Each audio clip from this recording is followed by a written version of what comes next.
अस्सलामुअलैकुम। आज के आखिरी टॉपिक चैप्टर 1 के living world in a space.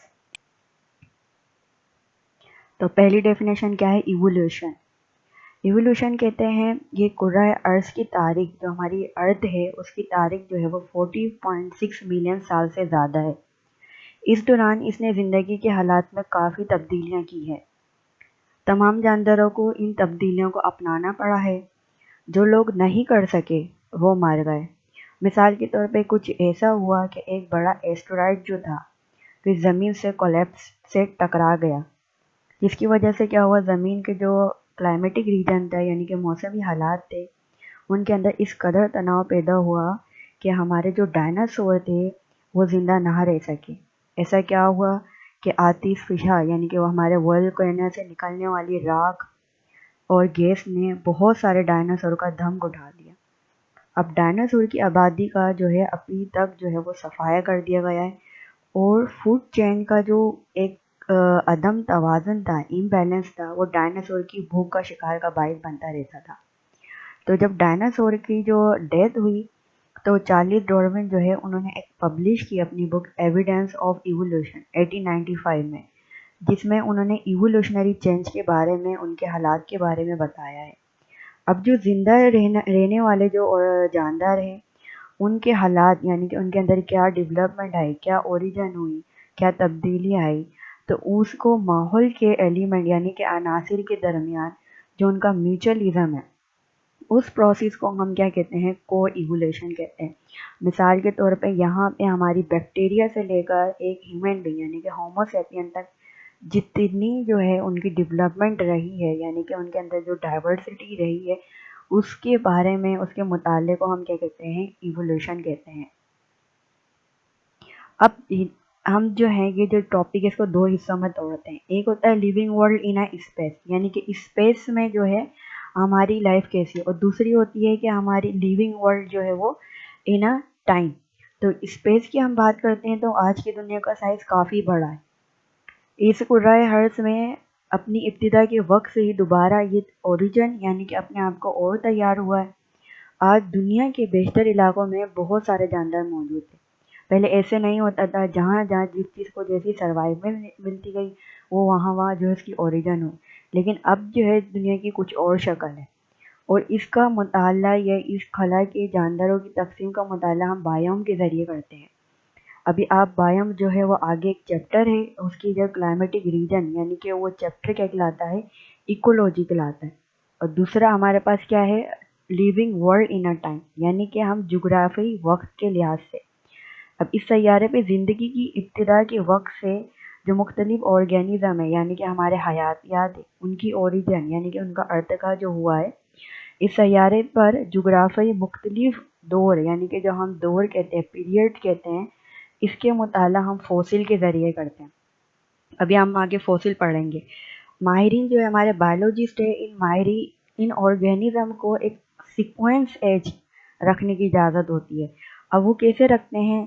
जो पुराने जो हमारे ऑर्गेनिज्म होते हैं वो गहरी तह में है और उनकी गहरी तह में और जो एक ही परत में पाए जाने वाले यानी कि एक ही लेयर में पाए जाने वाले हैं उनकी हम जांच पड़ताल किसे करते हैं? रेडियो एक्टिव आइसोटॉप यानी कि आप केमिस्ट्री में पढ़ के आ चुके होंगे।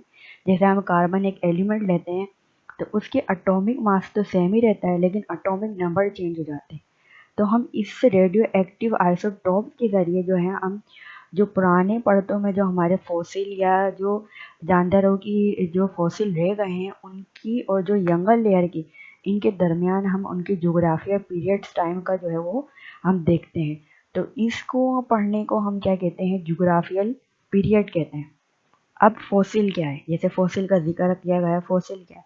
यानी कि ऐसी प्रोसेस या ऐसे डेवलपमेंट ए सेलुलर स्ट्रक्चर ऑर्गेनिज्म जो कि अभी प्रेजेंट डे में है वो हम किसके ज़रूरी करते हैं? हम फॉसिल के ज़रिए करते हैं। अब फॉसिल क्या है? ऐसा प्रिजर्व पार्ट यानी कि एक ऐसा बकिया हिस्सा जो रिमेन जो दफन हो जाता है हमारा ज़मीन के अंदर और जो पहले पास्ट में मौजूद थे अभी नहीं है मौजूद, उनके बारे में पढ़ना और बहुत सारी टेक्निक से जो है इसको हम इनकी उम्र यानी कि इनकी एज का जो है हम जो है वो मुताला करते हैं। अब इस टेक्निक को यानी कि डिफरेंट ग्रुप ऑफ फॉसिल की एज मुख्तलिफ उम्रें वो हम किसके ज़रिए करते हैं, मुख्तलिफ ज़मीनी जोग्राफी या पीरियड ऑफ टाइम के ज़रिए करते हैं। अब हमारे पास आती है फाइलेटिक लाइन। फाइलेटिक लाइन कहते हैं एक ऐसा जैसे शजरा है या ऐसी नस्बत है, यानी कि हमारे ऐसे एंसिस्टर है जो आबा व अजदाद यानी कि हमारी औलाद से औलाद, औलाद से औलाद, यानी कि हमारी स्टार्टिंग ओरिजिन कहाँ से हुई ऑर्गेनिज्म की।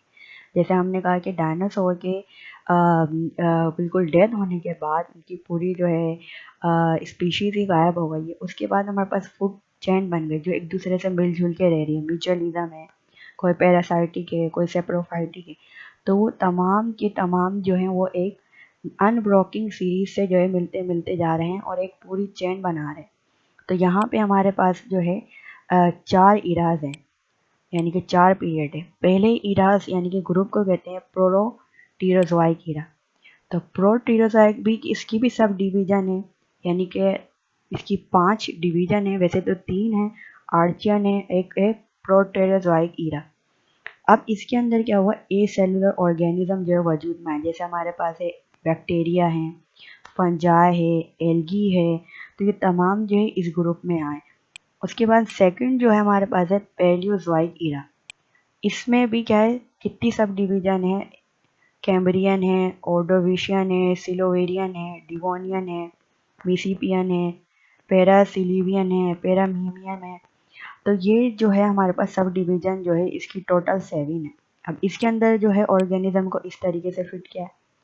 पहले जो है फिश है, फिर उसके बाद ऑर्डोविशन में जो है हमारे पास मेटाजोआ की डाइवर्सिटी है, ये हमारे पास मेटाजोआ है। उसके बाद जो है थर्ड में हमारे पास क्या है, सिलोरियन है।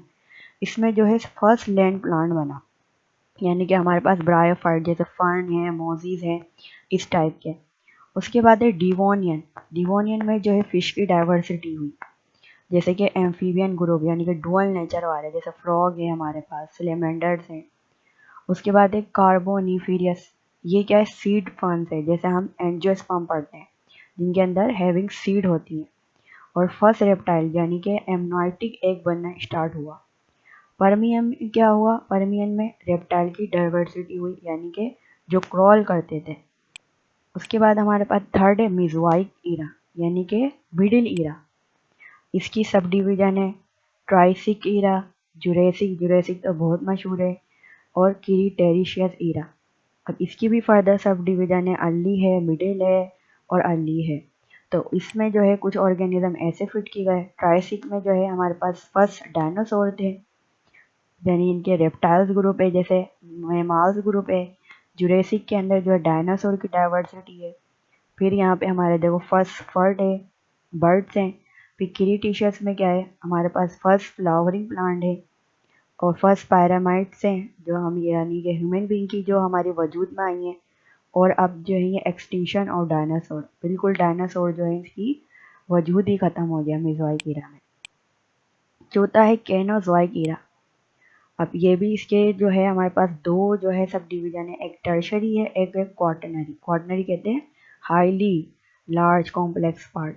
अब इसके अंदर भी हमारे पास देखो इकोसिनिक है, ओलिगोसिनिक है, मियोसिन है, पीलियोसिन है, पीलियोस्टोसिन है। तो ये तमाम सब डिवीजन है। अब इसमें ऑर्गेनिज्म जो है हम कहते हैं मेमाल्स की डाइवर्सिटी थी, जिनके अंदर मेमरी ग्लैंड और उनके पास स्किन में हेयर होते हैं।